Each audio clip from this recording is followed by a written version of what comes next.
بسم اللہ الرحمن الرحیم۔ نیا گھر چاہیے، نئی گاڑی چاہیے، یا کسی بیماری میں مبتلا ہیں، شفا چاہیے۔ رمضان المبارک کا چاند دیکھنے کے بعد یہ عمل ضرور کر لینا۔ محترم ناظرین، یہ صبر کا مہینہ ہے اور صبر کا بدلہ جنت ہے۔ یہ مہینہ لوگوں کے ساتھ غم خواری کا ہے۔ اس مہینے میں مومن کا رزق بڑھا دیا جاتا ہے۔ جو شخص کسی روزے دار کا روزہ افطار کرائے، اس کے لیے گناہوں کے معاف اور آگ سے نجات کا سبب ہوگا، اور اسے روزے دار کے ثواب کے برابر ثواب ہوگا، مگر روزے دار کے ثواب سے کچھ بھی کمی نہیں ہوگی۔ کہتے ہیں کہ جوں رمضان کے دن قریب آتے ہیں، رحمت الہی کے اشتیاق میں رسول پاک صلی اللہ علیہ وسلم کی طرف بڑھتی چلی جاتی ہے۔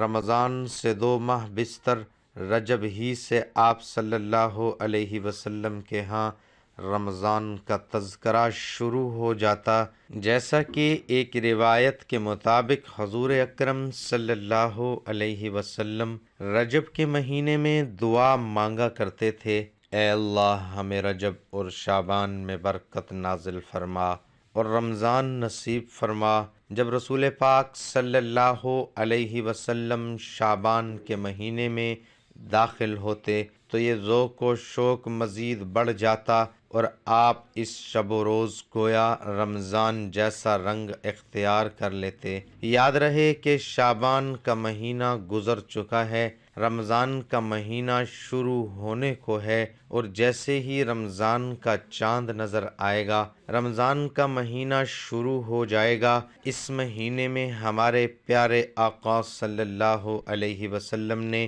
کون سے کام کی تاکید فرمائی ہے، ہم آپ کو آج کی ویڈیو میں بتائیں گے، اور ساتھ میں آپ کو یہ بھی بتائیں گے کہ قرآن مجید کی وہ کون سی مبارک صورت ہے جسے آپ نے رمضان المبارک کا چاند نظر آنے پر پڑھنی ہے، جس سے آپ کے گھر کے حالات ٹھیک ہو جائیں گے، لیکن آپ کی ہر طرح کی تنگی دور ہو جائے گی۔ اس بارے میں مکمل تفصیل جاننے کے لیے ویڈیو کو آخر تک ضرور دیکھیے گا۔ یاد رہے، شعبان کے دنوں میں رمضان کو پا لینے کی طلب کا اظہار اس حدیث سے بھی ہوتا ہے، جس میں حضور اکرم صلی اللہ علیہ وسلم رمضان کے انتظار میں شعبان کے دن گن گن کر گزارنے کی تاکید فرمائی ہے۔ جیسا کہ ایک روایت میں ہے کہ شعبان کے چاند رمضان کے انتظار میں گن گن کر گزارو۔ ناظرین، اس حدیث سے مراد ہے کہ رمضان کی آمد کے پیش نظر شعبان کی تاریخوں کا بھی حساب رکھو۔ رمضان کے شروع ہونے سے پہلے ہی اللہ کے پیارے حبیب صلی اللہ علیہ وسلم صحابہ کو یوں فکر مند فرماتے۔ یاد رہے، یہ صرف صحابہ کو فکر مند نہیں فرمایا، بلکہ پوری امت کو یہ پیغام دیا ہے کہ رمضان میں کیا اعمال کرنے چاہیے۔ اس بارے میں حضرت سلیمان فارسی سے روایت ہے، نبی کریم صلی اللہ علیہ وسلم نے شعبان کی آخری تاریخ کو واضح فرمایا اور رمضان کی آمد کی خبر دیتے ہوئے آپ صلی اللہ علیہ وسلم نے فرمایا: سنو، تم پر ایک مہینہ سایہ فگن ہونے والا ہے جو بہت بڑا اور بہت مبارک مہینہ ہے۔ اس میں ایک رات ایسی ہے جو ہزاروں مہینے سے بڑھ کر ہے۔ اللہ تعالیٰ نے اس کے روزے رکھنا فرض فرمایا اور اس کی رات کے قیام کو ثواب ٹھہرایا۔ جو شخص اس مہینے میں کوئی نفلی نیکی بجا لائے گا، وہ ایسا ہی ہے جیسے عام دنوں میں فرض کا ثواب ہو، اور جو شخص اس مہینے میں کسی فرض کو ادا کرے گا، وہ ایسا ہے جیسے غیر رمضان میں 70 فرائض ادا کرے۔ یہ صبر کا مہینہ ہے اور صبر کا بدلہ جنت ہے۔ یہ مہینہ لوگوں کے ساتھ غم خواری کرنے کا ہے۔ اس مہینے میں مومن کا رزق بڑھا دیا جاتا ہے۔ جو شخص کسی کے روزے دار کا روزہ افطار کرائے، اس کے لیے گناہوں کے معاف ہونے اور آخرت میں نجات کا سبب ہوگا، اسے روزے دار کے ثواب کے برابر ثواب ہوگا، مگر روزے دار کے ثواب میں کچھ بھی کمی نہیں ہوگی۔ صحابہ کرام نے عرض کیا، اے اللہ کے رسول صلی اللہ علیہ وسلم، ہم میں سے ہر شخص اتنی طاقت نہیں رکھتا کہ روزے دار کو افطار کرائے۔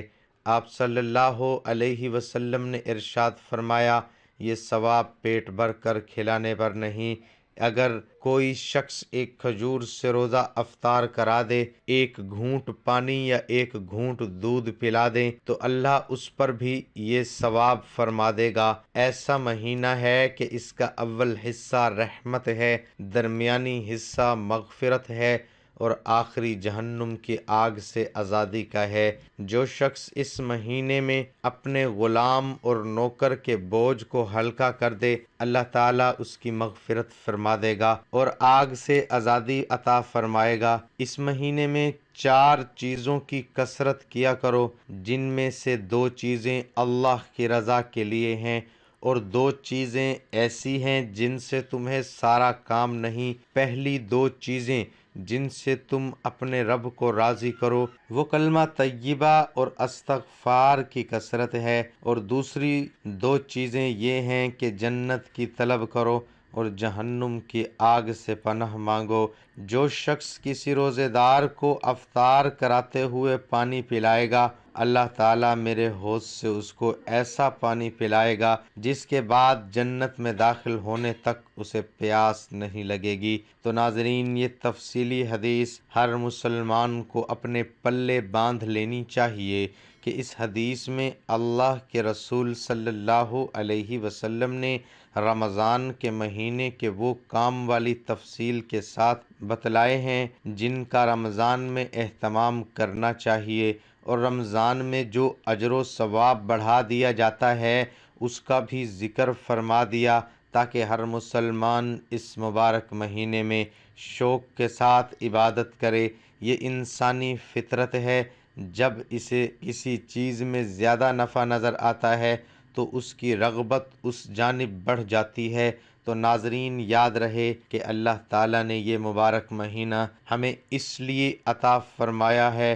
11 مہینے انسان دنیا کے رندوں میں مشغول رہتا ہے، جس کی وجہ سے دلوں میں غفلت پیدا ہو جاتی ہے، روحانیت اور اللہ تعالیٰ کے قرب میں کمی واقع ہو جاتی ہے۔ تو رمضان المبارک میں آدمی اللہ کی عبادت سے اس کمی کو دور کر سکتا ہے، دلوں کی غفلت اور زنگ کو دور کر سکتا ہے، تاکہ اللہ تعالیٰ کا قرب حاصل کر کے زندگی کا ایک نیا دور شروع ہو جائے۔ آئیے اب آپ کو بتاتے ہیں کہ رمضان کا چاند دیکھ کر کون سی سورت پڑھنی ہے۔ کہتے ہیں کسی نے حضرت علی رضی اللہ تعالی عنہ سے شکایت کی کہ اس کے گھر کے حالات خراب ہیں، اس میں تنگی ہے، تو حضرت علی رضی اللہ تعالی عنہ نے اس شخص سے فرمایا کہ ابھی رمضان کا مہینہ قریب ہے، اس لیے جب تک رمضان کا چاند دیکھو اور چاند دیکھتے ہی سورۃ فاتحہ کو پڑھ لینا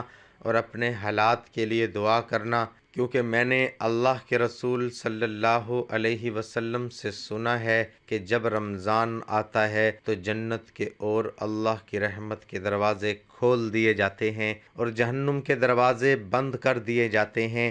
اس لیے اس مہینے کا چاند دیکھ کر اللہ تعالیٰ سے جو بھی دعا مانگی جائے اللہ تعالیٰ عطا فرماتے ہیں۔ سورۃ فاتحہ مختصر سورت ہے، اس کی برکات بہت زیادہ ہیں، اس لیے اس سورت کا وظیفہ بھی لازمی کریں اور اپنی حاجات کے لیے اللہ تعالیٰ سے دعا مانگیں۔ انشاءاللہ آپ کی حاجات اس وظیفے کی برکت سے پوری کر دی جائے گی۔ خود بھی اس سے استفادہ حاصل کریں اور اپنے پیاروں کے ساتھ بھی شیئر کریں۔ ناظرین، آخر میں آپ کو رمضان کا چاند دیکھنے کی وہ دعا بھی بتاتے ہیں جو آپ صلی اللہ علیہ وسلم رمضان کا چاند دیکھ کر مانگا کرتے تھے۔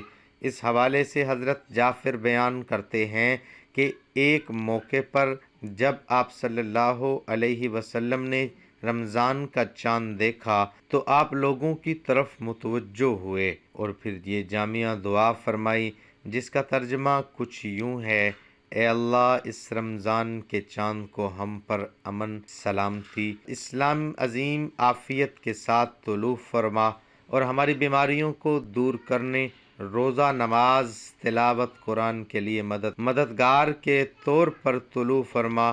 اے اللہ ہمیں رمضان کے لیے سلامت رکھ اور رمضان کو ہمارے لیے سلامتی کا معجب بنا اور اسے ہم سے اس حالت میں واپس کر کہ رمضان جائے اور میں بخش چکا ہوں۔ اے اللہ ہم پر رحم فرما اور ہم سے درگزر فرما۔ اس لیے ہمیں چاہیے کہ رمضان شروع ہونے سے پہلے اللہ تعالیٰ سے عہد کریں کہ ہم اس مہینے میں کوئی ایسا کام نہیں کریں گے جو کہ اللہ کی ناراضگی ہو، اور اس مہینے میں ہم اپنا زیادہ وقت اللہ تعالیٰ کی عبادت اور اس کی خوشنودی میں گزاریں گے۔ دعا ہے کہ اللہ تعالیٰ میرا سنانا اور آپ کا سننا اپنی بارگاہ الہی میں قبول اور منظور فرمائے، آمین ثم آمین۔ ناظرین کمنٹ باکس میں اللہ تعالیٰ کے 99 ناموں میں سے ایک نام ضرور ٹائپ کریں۔